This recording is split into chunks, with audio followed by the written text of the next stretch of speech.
করা হবে।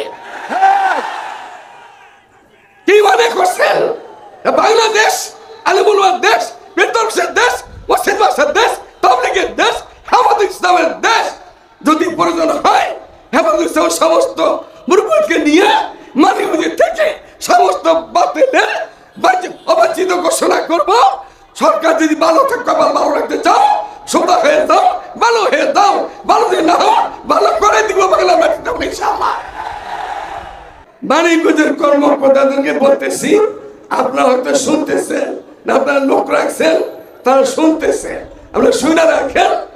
আর বাউলের এই সমস্ত এই কথাগুলো আপনি মানিকগঞ্জ জেলার কর্মকর্তা ডিসিএসপি, আপনি কি মুসলমানের বাচ্চা না বাউলের সন্তান? আপনি জানি না।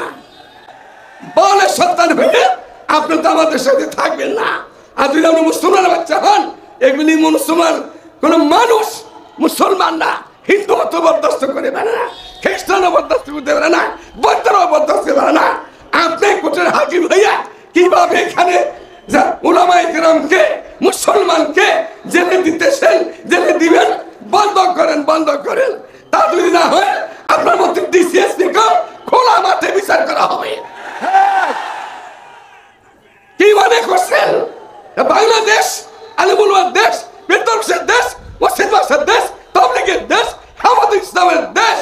যদি প্রয়োজন হয় হেফাজত ইসলামের সমস্ত মুরব্বিকে নিয়ে মানিগুজি থেকে সমস্ত বাতিলের অবাঞ্ছিত ঘোষণা করব। সরকার যদি ভালো থাকতে ভালো রাখতে চাও, সোজা হয়ে যাও, ভালো হয়ে যাও, ভালো যদি না হও ভালো করে দিব বাংলা মাটিতে ইনশাআল্লাহ।